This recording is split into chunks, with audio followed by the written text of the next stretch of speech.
My name is Jack Heyman.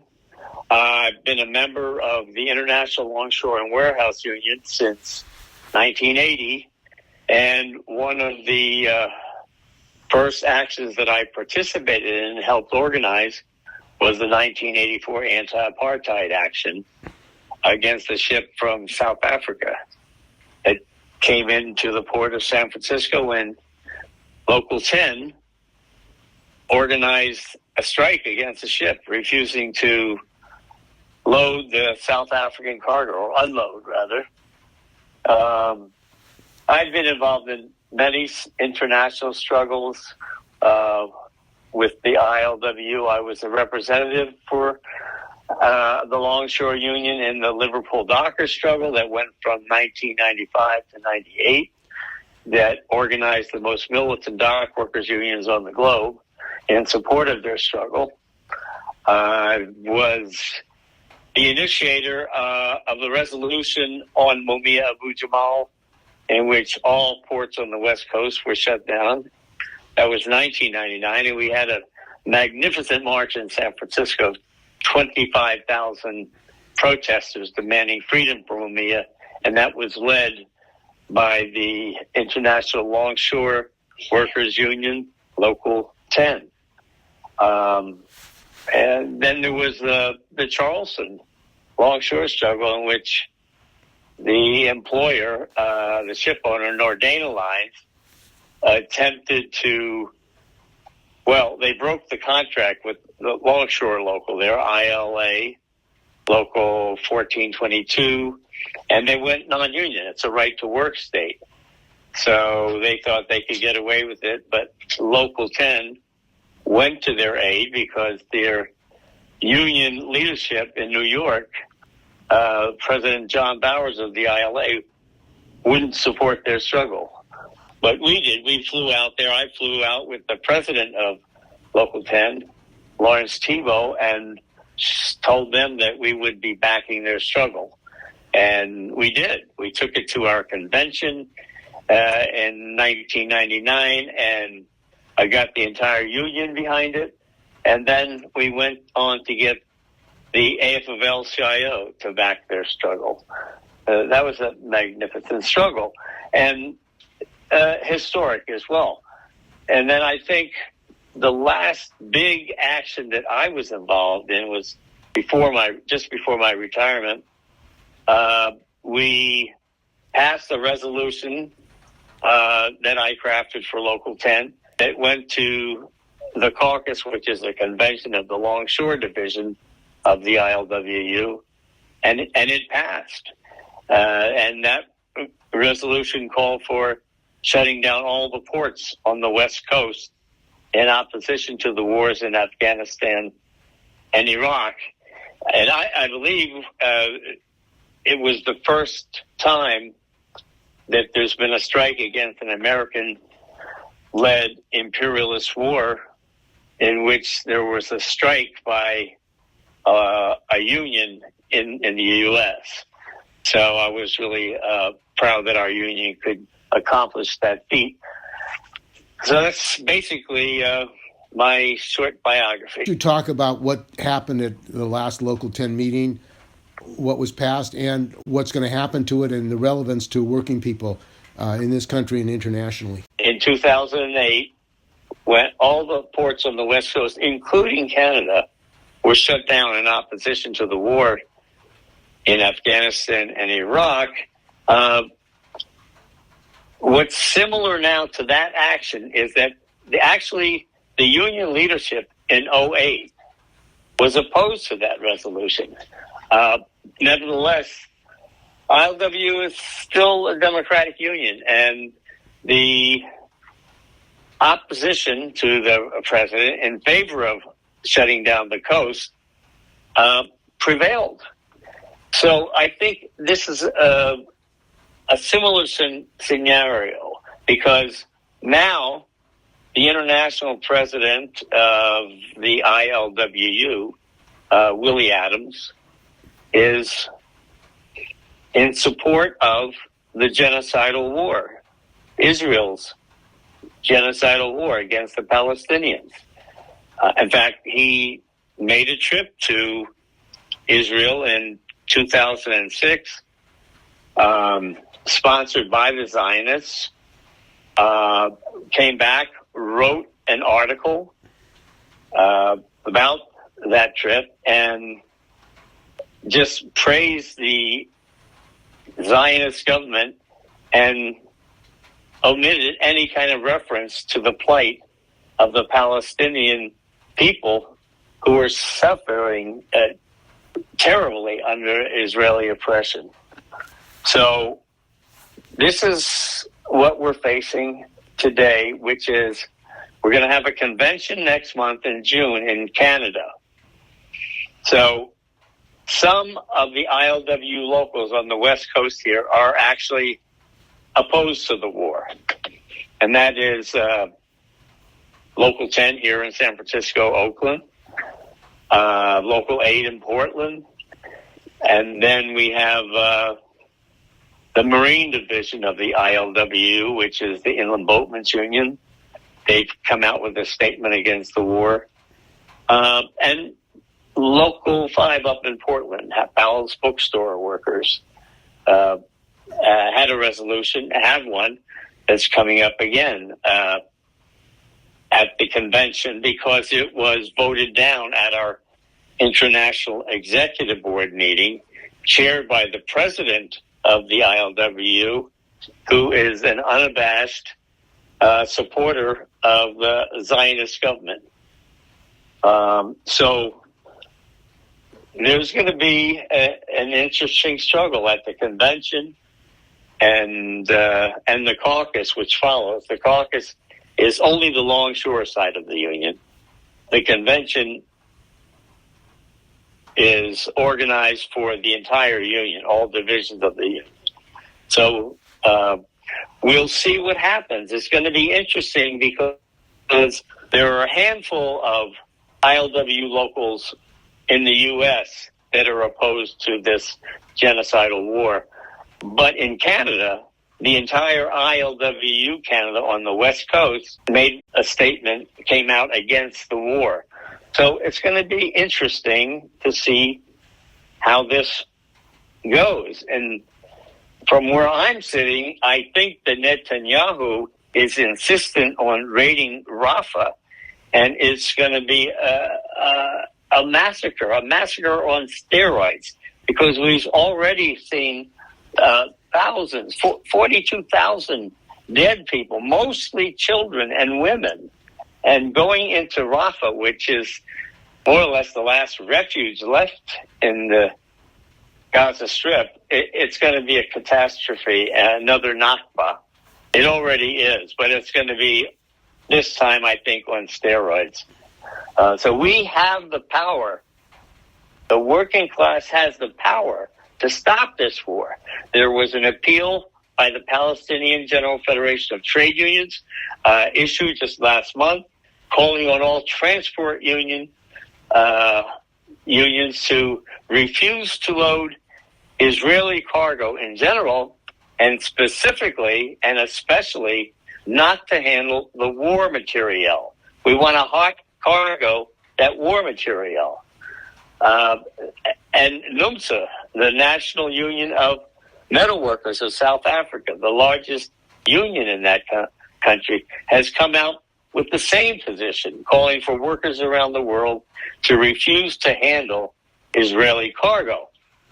Based on those two appeals to trade unions, Local 10 at its May Day meeting voted unanimously to refuse to handle military cargo and any cargo going to Israel.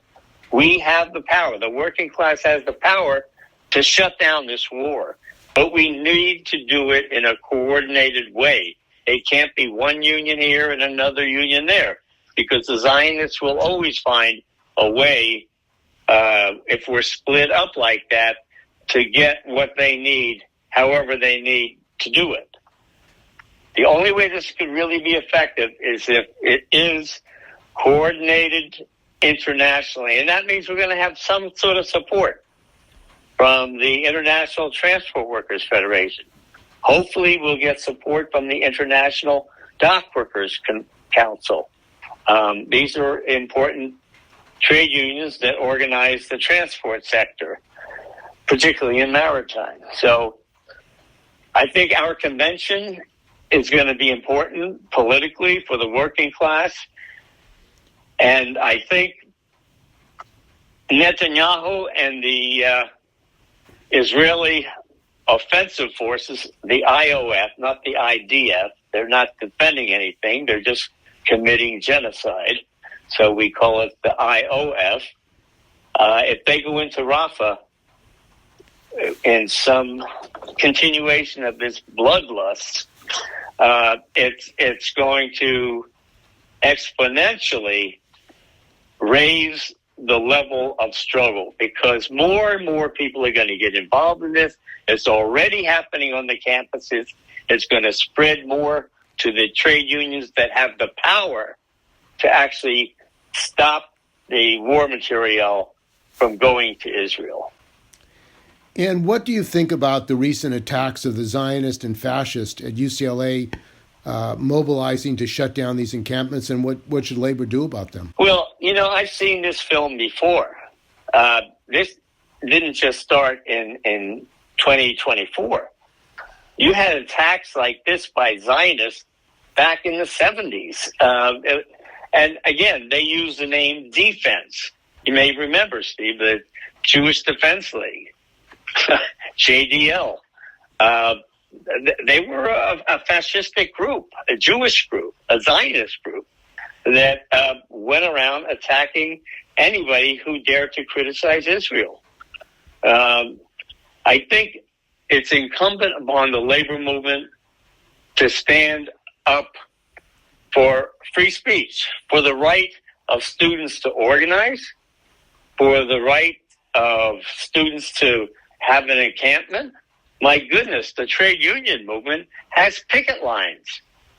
And to the extent that they're effective is whether they're able to show people, to demonstrate that picket lines mean don't cross. I think the students have the same right to encamp on the university property. It's their property. But the attack down at UCLA was horrendous. And to see politicians of both parties, the Republican and the Democratic Party, supporting these attacks is just an indicator of where this country's headed. I think the labor movement should and could come to the defense of the students. And how could they do that? Well, it's kind of like what happened here in a small scale. There was a black family that members of the ILWU that moved into a previously white neighborhood. And their house the windows were broken. They tried to firebomb the house. So that question was brought before the membership of Local 10. And we decided to organize defense squads to go to the house 24/7, around the clock. And black and white longshoremen defended our members' house and their family. And the racists never raised their ugly head once they saw the kind of militant defense that was being put up by the union. The Longshore Union has a long history of fighting oppression, even oppression from the state. I mean, our union really came out of the 1934 struggle when police killed strikers, shot them in the back. And that, to this day, we don't allow police to be members of our union. They're not part of the working class. And whether it's oppression from the state or oppression from right-wing or fascistic groups, it's in the interest of the trade union movement to defend these expressions of protest against the Israeli genocide. And that's what the students are doing. It's in the interest of the working class to defend those students, whether it's at UCLA, Columbia, wherever.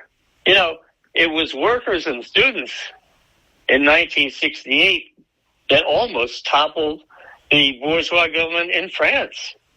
And that if the workers here organized with the students, we could have a similar dual power situation in this country. But it's really incumbent on unions to at least defend the free speech rights of students.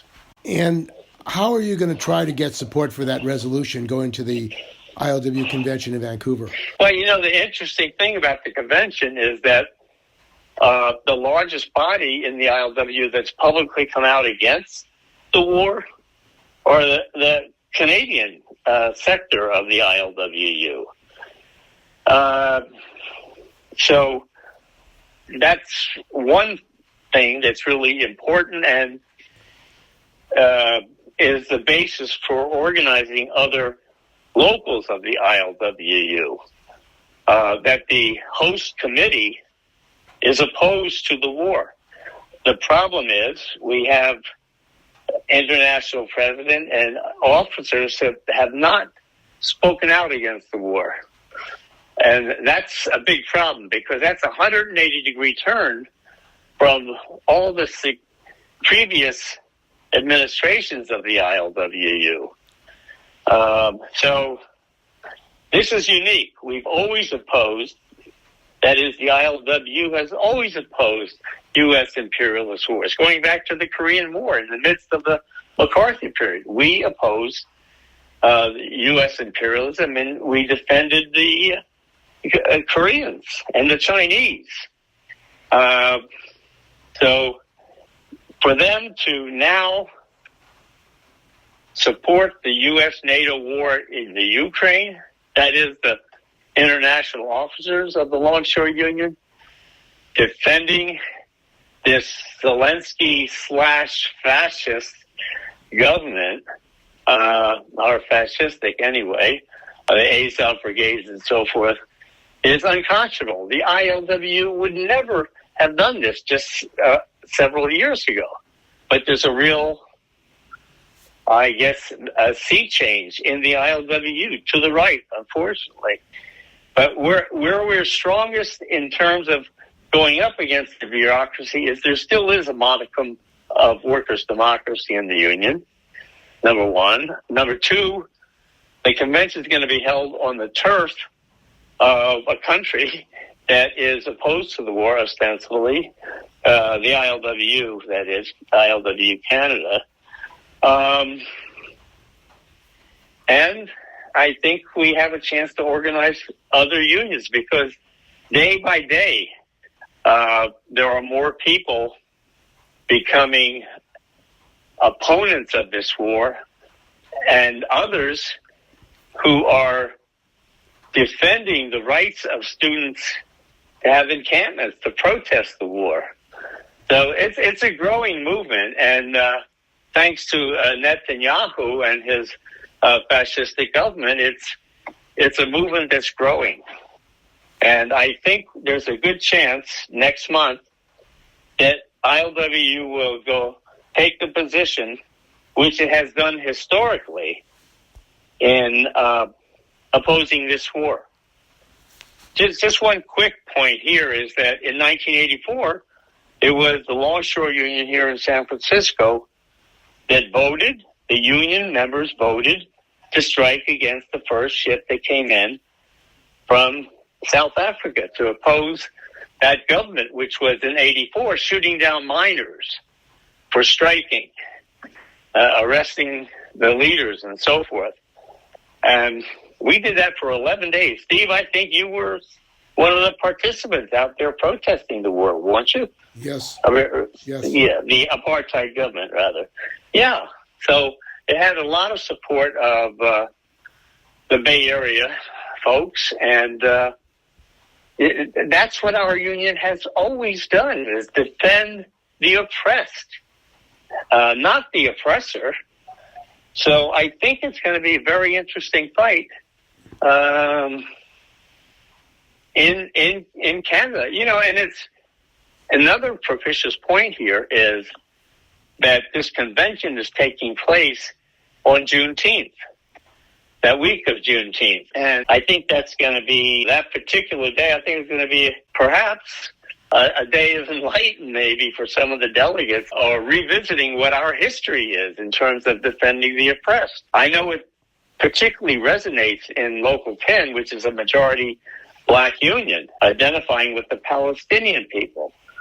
So it's going to be a very interesting convention, and the leadership, as I said before, in 2008, they were not supportive of shutting down the coast, but the union was still democratic, and the members voted to shut down all the ports on the West Coast. I think that could happen again.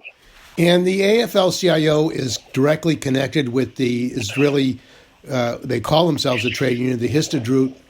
The Histadrut was involved in supporting apartheid South Africa with military equipment, and they've worked to overthrow governments in Latin America, armed right-wing death squads. What is the relationship of U.S. labor to the Histadrut, and should they have a relationship with the Histadrut? The officials of the AFL-CIO have a very close relationship with the Histadrut, with the Israeli government. I don't know if I'd even categorize the Histadrut as a union, because they are massive ownership in land and factories and things like that. And they're really kind of a fifth column for the Israeli government. They, when the Palestinian General Federation of Trade Unions was bombed in Nablus in the West Bank, they said nothing. We, on the other hand, in ILWU Local 10, we sent an open letter to the Israeli consulate here in San Francisco protesting that attack on the trade union headquarters. Histadrut is like so many unions in this country, which is they give a blind check to the aggressive, militaristic foreign policies of the U.S. and Israel. You know, so the Histadrut has a close relations with the same bureaucrats that support every imperialist war of the U.S. So, you know, I think what harkens back to me is in the 60s, just before Martin Luther King was assassinated, he made that famous speech in Riverside Church calling the United States government the greatest purveyor of violence in the world. And that hasn't changed since the Vietnam War, for sure. So the Histadrut, like the United States trade unions that support every imperialist war, are complicit. And, you know, we need to fight here in this country to change the leadership. We need a class struggle leadership. That doesn't exist now. And certainly in Israel, they need to get rid of the Histadrut altogether, which is not really a trade union, and form their own union independent of the government. The same in this country. In this country, the key thing is for the unions to be independent of the government, not giving them the blank check to invade any country they want. That's the key question before us now. I just read a pamphlet the other day, or reread it. Trotsky wrote Trade Unions in the Epoch of Imperialist Decay, and he points out that the main task right now is to demand independence of the trade union movement from the government, because there's a tendency under imperialism for unions to come together and be inextricably linked to the government. And that's got to be broken. The trade union movement has an agenda that's in contradiction with what imperialist governments are doing. And we certainly in this country need to make that fight. And Israelis too they need to break from the Histadrut and form their own independent trade union movement. And what effect do you think this resolution, and if it takes action, will have on the rest of the labor movement if the ILWU does that? Because the government come in, the Biden administration, and try to stop it, or Taft-Hartley threaten you with all kinds of legislation and laws. Yeah, I think, one of the shortcomings of the 2008 action where we shut down all the ports on the West Coast, that it was only ILWU that took that kind of action. We had some local unions marching with us on the Embarcadero to the tune of the Internacional by the brass band. But really important for trade union to build a class struggle leadership, not these class collaborationist leaderships that go along with whatever the employers want or the government. And that's not going to be an easy fight. It's the best way for the ILWU to defend itself will be to reach out to other unions. And there is motion now in the different European unions, certainly in South Africa. The NUMSA has taken some tremendous action in coordination with the ILWU. For instance, just last year, 2023, they had a big demonstration for Mumia Abu Jamal at the Pretoria, the capital, in front of the U.S. Embassy there. So we need to coordinate trade unions backing each other up. It's really simple. It's called solidarity. And it's something that too many unions have jettisoned. They disappeared it. But the basis for the trade union movement to survive and flourish is based on solidarity. And that solidarity sometimes will be interpreted by the government as being unpatriotic or too radical. Or you can't have solidarity with this government because the U.S. decided that they're terrorists or they're communists or whatever. So really, what the key thing here is going to be solidarity.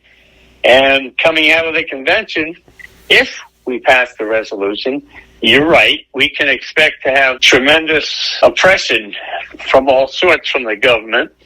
And the only way to beat that is with solidarity of other trade unions. And it's going to have to be international. It can't just be in this country.